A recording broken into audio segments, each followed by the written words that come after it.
de repente, quando nós ficarmos sabendo que o tratado de paz foi assinado, arrume a sua mala, mas não a mala de roupas aqui. Prepare a sua mobília espiritual, porque quando houver paz, virá repentina destruição. Não para nós, porque nós estaremos no céu de luz, no céu de glória, cantando o cântico da vitória. Quem é que vai para lá comigo? Levanta a mão e adore.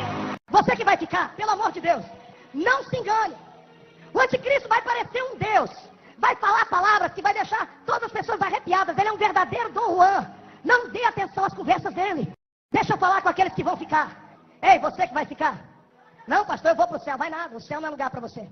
O céu não é para você. O céu é só para crente quadrado que só sabe dar pulo e glória a Deus.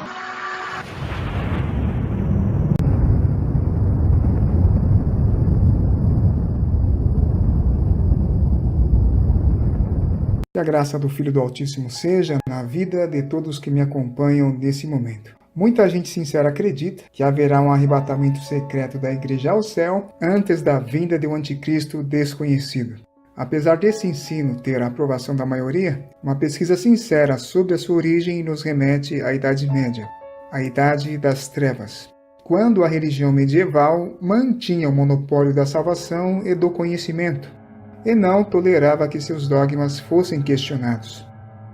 Qualquer oposição era considerada heresia, e os hereges eram excluídos da sociedade, não podiam comprar e nem vender, e eram punidos até a morte das maneiras mais cruéis possíveis.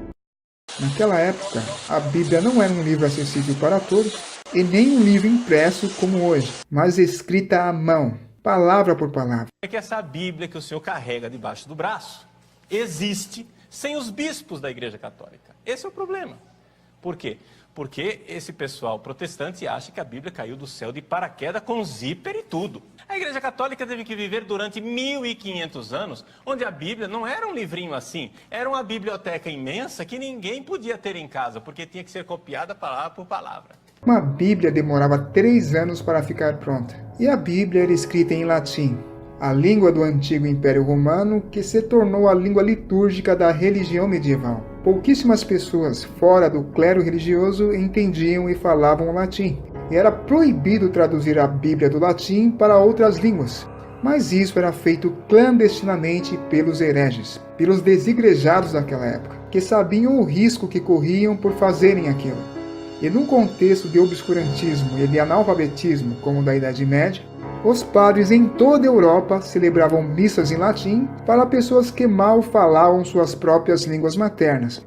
Flammas eius, Lucifer matutinus inveniat, ille inquam Lucifer quinescit occasum, Christus filius tuus, qui regressus ab inferis, humano generis serenus illum. Justamente para que elas não entendessem e não aprendessem nada. Os padres liam a Bíblia em latim e davam a interpretação baseados na tradição oral. Quando eles ensinavam as pessoas sobre o inferno, eles usavam pinturas de demônios torturando pessoas nuas para impor a submissão ao sistema religioso através do medo de um inferno que não existe. E com a invenção da imprensa no século XV, através do alemão Johannes Gutenberg, a Bíblia, que durava 3 anos para ser concluída, passou a ser concluída 1000 vezes mais rápida. E o conhecimento se multiplicou e passou a ser industrializado e comercializado.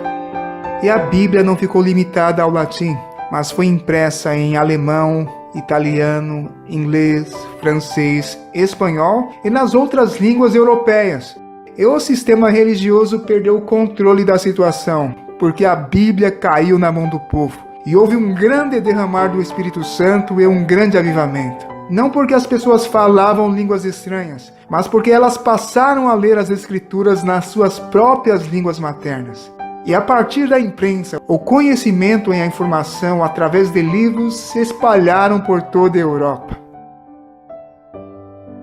O testemunho da Igreja da Idade Antiga, apesar das grandes tribulações que passava através dos imperadores romanos, era que o anticristo surgiria na história depois que o Império Romano caísse e se dividisse em 10 reinos. E a Igreja da Idade Média em pleno século XVI, podia confirmar através do conhecimento da história que depois que o Império Romano caiu no V século, ele se dividiu em 10 reinos. E o poder que erigiu das ruínas do Império Romano foi o poder papal, que assumiu o mesmo título pagão dos Césares. Pontifex Maximus. Pontifex Maximus. Pontifex Maximus. E Deus levantou homens com sabedoria e inteligência, que em plena Idade Média identificaram aquele poder como o Anticristo, como o chifre pequeno de Daniel 7, como o homem do pecado e o filho da perdição de 2 Tessalonicenses 2, e aquele sistema religioso como a Babilônia do Apocalipse. E eles pregavam com autoridade e ousadia: sai dela, povo meu. E aquele momento profético ficou registrado na história como Reforma Protestante.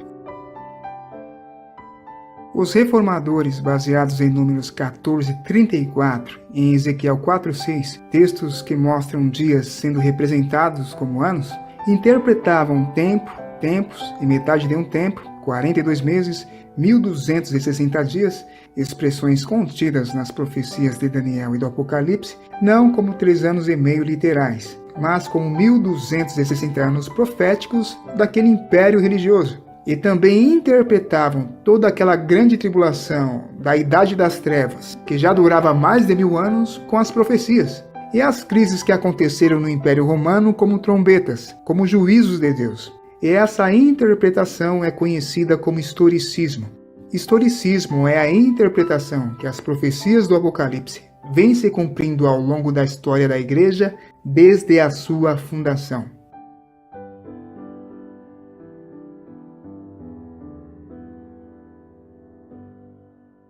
Em 1534, um padre chamado Inácio de Loyola fundou na França a Companhia de Jesus, uma organização de oposição à Reforma Protestante.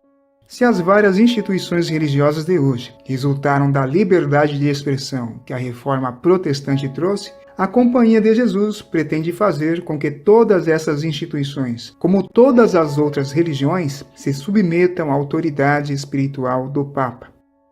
E os membros da Companhia de Jesus são conhecidos como jesuítas. A palavra jesuíta figurativamente significa aquele que é dado em intrigas, dissimulado, hipócrita. E os jesuítas são um exército que se vestem de preto e tem por general um papa, que é conhecido como Papa Negro, que é mais poderoso do que o Papa Branco. O atual Papa Francisco pertence à Ordem dos Jesuítas e ocupou o posto de Papa Branco do seu antecessor, Bento XVI. O atual Papa Negro é o general Adolfo Nicolas. Esses são os 2 papas da atualidade, o Papa Branco e o Papa Negro, os 2 homens mais poderosos da Terra, e o papado é um ofício. Os oficiais mudam com o tempo, mas o ofício continua. Existe uma inteligência que atua nos bastidores em prol desses homens, infiltrada na economia, na mídia, na política, na religião. Islam is Islam is Islam. It's a literal badge. All right? Made it. All right? Made it. All right? Made it. All right? In fact, the Prophet of Islam says every Muslim coming from the east and from the east, or kings, Continues to say when he's captured this Lucifer, Walid Shoebat, anunciando a vinda de um anticristo islâmico, ao mesmo tempo que defende o Papa, não passa de um jesuíta.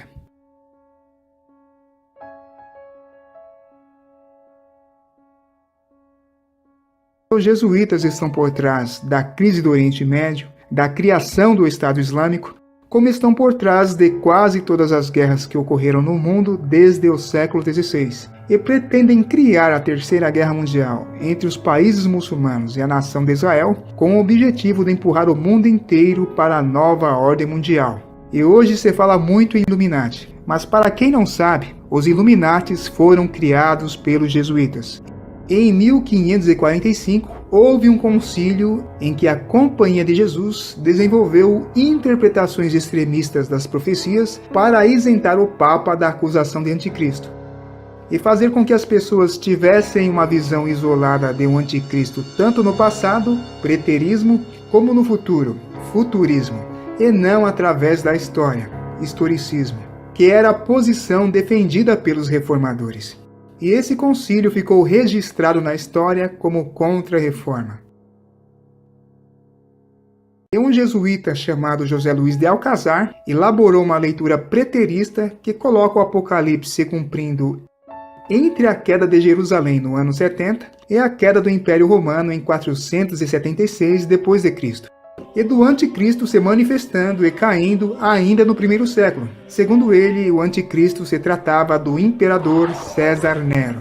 E sem dúvida, Nero foi um grande perseguidor da igreja. Só que ele não preenche os requisitos de anticristo que são requeridos pela profecia.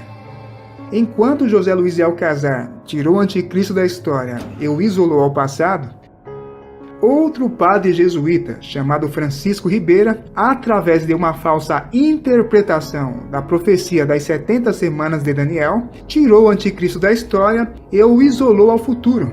A profecia das 70 semanas de Daniel anuncia com precisão o tempo da primeira vinda do Messias, que ele viria como um príncipe que confirmaria a aliança eterna por 7 anos exclusivamente com a nação de Israel. Só depois desses 7 anos, os apóstolos pregariam o evangelho aos samaritanos e aos gentios. Anuncia que o Messias seria rejeitado pela sua geração e assassinado na metade desse período. E seu sacrifício implicaria no fim do sacerdócio levítico, e por conta disso, o templo seria destruído pelo outro príncipe que é citado nessa profecia, o príncipe Tito Vespasiano, que veio cerca de 40 anos depois, no fim da geração da 70ª semana, como um juízo de Deus contra aquela geração incrédula, assassina do Messias e perseguidora da igreja. Mas Francisco Ribeira ignorou o cumprimento histórico e a lógica da profecia das 70 semanas como 490 anos cronológicos, criou um lapso entre os 7 anos da 70ª semana e os 483 anos das primeiras 69 semanas, que hoje ultrapassa os 2000 anos. Ele, para tirar o anticristo da história, ignorou a interpretação do princípio de ano da Reforma Protestante, dos 1260 anos em que a igreja foi perseguida na história, e interpretou esse período como sendo os 3 anos e meio literais da segunda metade da 70ª semana que vai acontecer no futuro, e atribuiu as ações do Messias e do general Tito, os 2 príncipes citados nessa profecia, ao anticristo que ele inventou. Segundo ele, esse anticristo vai fazer uma falsa aliança de 7 anos com Israel, reconstruirá o templo e restaurará o sacerdócio levítico. Depois de 3 anos e meio, começará os 1260 dias literais de tribulação, e esse anticristo desfará a falsa aliança de 7 anos, destruirá o templo e perseguirá a igreja até faltarem 45 dias para acabar os últimos 3 anos e meio da segunda metade da 70ª semana. Então, segundo Francisco Ribeira, acontecerá o arrebatamento da igreja ao céu. Segundo ele, a igreja ficará no céu por 45 dias, enquanto os juízos de Deus caem sobre a terra. Depois de 45 dias, Jesus voltará para a terra outra vez com a igreja. Francisco Ribeira foi a primeira pessoa na história a dividir a segunda vinda de Jesus em 2 etapas. Apesar dessa invenção dele no século XVI, o testemunho histórico da igreja até o século XIX, em relação à profecia das 70 semanas de Daniel, era que ela já tinha se cumprido. Em 1811, foi publicado na Espanha um livro intitulado A Vinda de Jesus em Glória e Majestade, da autoria de outro padre jesuíta chamado Manuel Lacunza, com a mesma apologia de um anticristo futurista e desconhecido de Francisco Ribeira. E para que esse livro fosse lido pelo público protestante, Manuel Lacunza se passou por um judeu convertido ao cristianismo com o pseudônimo de Juan Josafat ben Ezra, ou Rabino ben Ezra. Em 1827, um escocês chamado Edward Irving, que era ministro presbiteriano, teve acesso a esse livro e o traduziu para o inglês, e recebeu uma nova luz. Ele, em pleno século XIX, foi o primeiro homem a pregar um arrebatamento secreto da igreja ao céu antes da vinda do anticristo. E ele pregava que o arrebatamento seria antecedido por uma grande restauração carismática, dons espirituais, curas, milagres, e que aquele era o momento, aquela era a hora. E multidões se ajuntavam para vê-lo pregar. Só que nas suas ministrações não aconteciam curas, mas muitas manifestações estranhas para o contexto reformado da época. Glossolalia, que são aquelas línguas estranhas ininteligíveis, profecias, gritaria, cai-cai. E se certas manifestações nos causam um escândalo em pleno século XXI, imagine isso em pleno século XIX, num contexto reformado como é o caso da Igreja Presbiteriana. Edward Irving foi excomungado pela liderança presbiteriana, e cerca de 600 pessoas o seguiram. E daquela dissidência surgiria em 1830 a Igreja Católica Apostólica Carismática. Mas Edward Irving, que pregava curas divinas, que acreditava que seria arrebatado sem passar pela morte, 4 anos depois, em 1834, morreu aos 42 anos de idade de tuberculose. Mas ali naquele movimento carismático, havia uma jovem escocesa de 15 anos chamada Margaret MacDonald, que de tanto ouvir os sermões de Edward Irving sobre a vinda do anticristo depois do arrebatamento secreto, passou a ter revelações sobre isso. E todas suas revelações foram documentadas.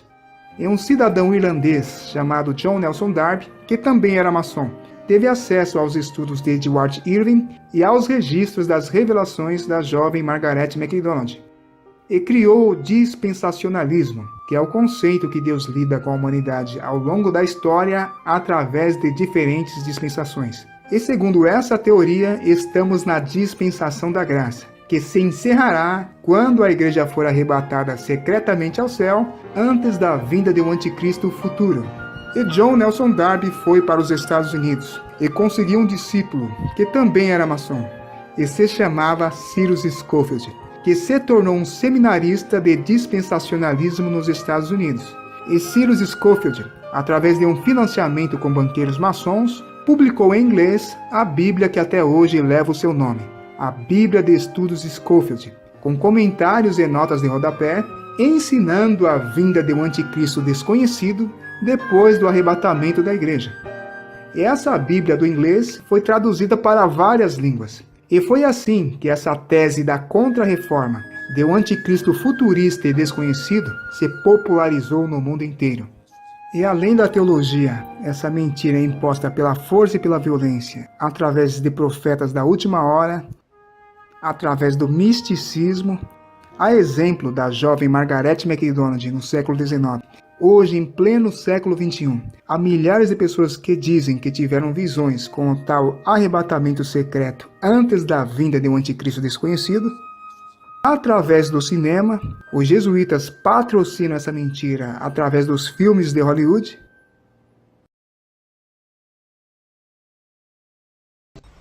Segundo a Bíblia, o anticristo vai sentar no templo de Deus e declarar ao mundo que ele é Deus. O templo de Deus?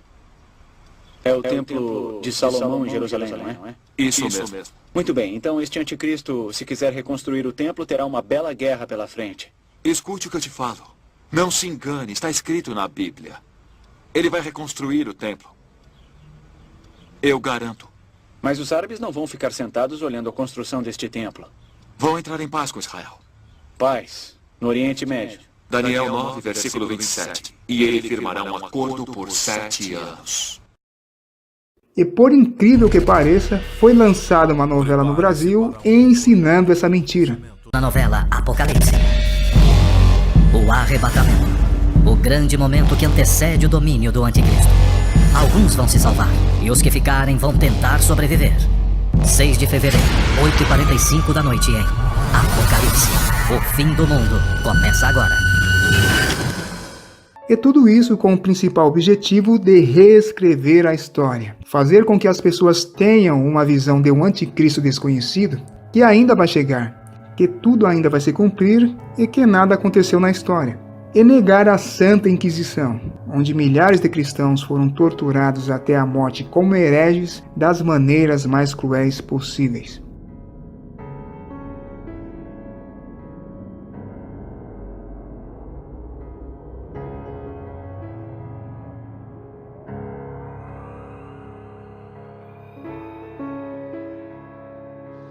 E a igreja atribulada da Idade Média jamais tinha essa ideia de um arrebatamento secreto, antes de uma grande tribulação de 7 anos, protagonizada por um anticristo desconhecido.